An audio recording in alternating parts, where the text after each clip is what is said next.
বুড়োটা লিখেছেন আর্য তীর্থ। বুড়োটা আউটডোরে এলেই কাজে হয় ভারী গোলমাল।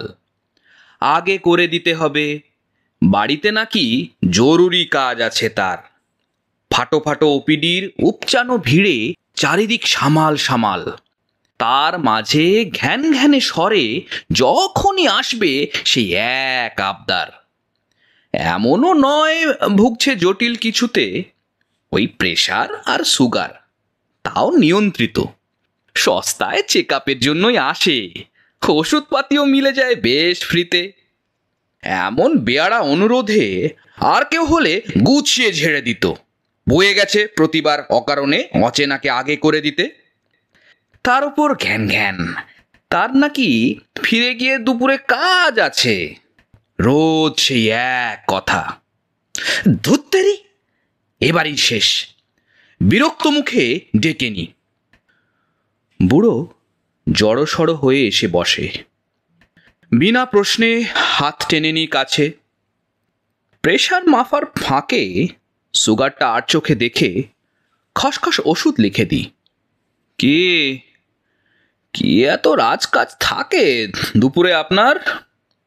প্রেসক্রিপশন হাতে নিয়ে বক্র জিজ্ঞাসা।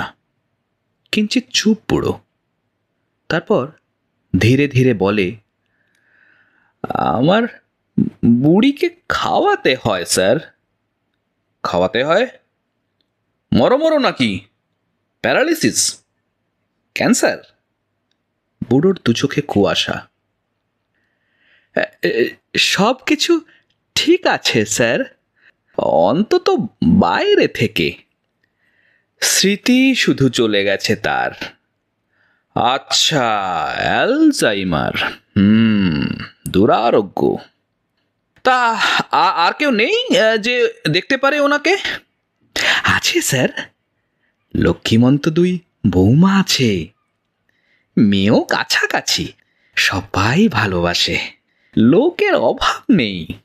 নাতি নাতনিগুলিও যে যেমন পারে দিদুকে আগলে রাখে।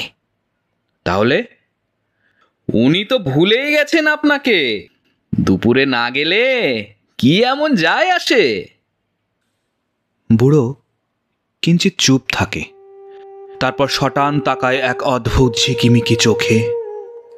তাতে কি হলো স্যার, ও আমায় ভুলে গেলে? আমার তো মনে আছে ওকে।